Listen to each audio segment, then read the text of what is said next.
ভারতের সঙ্গে যে সুসম্পর্ক স্থাপিত হওয়া সুযোগ এসেছে সেটা নির্ভর করবে ভারতের এই গঙ্গা চুক্তি বা আপনার ফারাক্কা চুক্তি সম্পাদনের উপর দিয়ে একথা বিশ্বাস করি।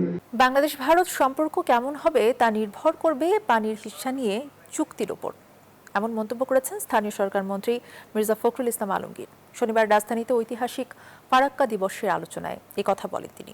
সভায় বিশেষজ্ঞরা বলেন, পদ্মা ব্যারেজ প্রকল্প সময় উপযোগী একটি পরিকল্পনা। ঐতিহাসিক ফারাক্কা দিবস উপলক্ষে রাজধানীর ইঞ্জিনিয়ার্স ইনস্টিটিউশন মিলনায়তনে বিএনপির আলোচনা সভা। অংশ নেন দলটির সিনিয়র নেতা ও পানি বিশেষজ্ঞরা।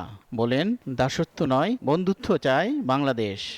প্রতিবেশী দেশের সাথে সম্পর্ক ভালো রেখে আমাদের যা অর্জন করা প্রয়োজন সেটা অর্জন করতে হবে।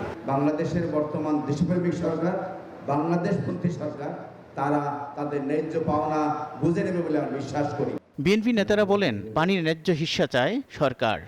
আমরা সম্পদের যথাযথ মুক্তি চাই, আমরা পরিবেশের হাত থেকে রক্ষা পেতে চাই, আমরা পানির ন্যায্য হিস্সা চাই। সব মশার বিরুদ্ধে সুরক্ষা দিতে এলো বসুন্ধরা এক্সট্রিম অ্যারোসল। মশার বিরুদ্ধে এক্সট্রিম সুরক্ষা। ফারাক্কা বাঁধ শুধু বাংলাদেশের উপর বিরূপ প্রভাব ফেলছে না, ক্ষতি করছে না, এটা ভারতকেও প্রভাবিত করছে। পানির যে সংকট, পানির যে সমস্যা, পদ্মার যে গঙ্গার যে সমস্যা, সেই সমস্যা ইনশাল্লাহ চুক্তির মধ্য দিয়ে একটি মীমাংসার জায়গায় পৌঁছাবে। সভায় স্থানীয় সরকার মন্ত্রী বলেন, দেশ বিরোধী কোনো চুক্তি করবে না সরকার।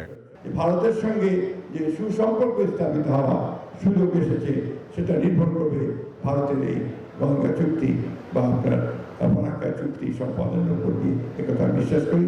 পানির ন্যায্য হিস্সা আদায়ে সবাইকে ঐক্যবদ্ধ হওয়ার আহ্বান জানান বক্তারা।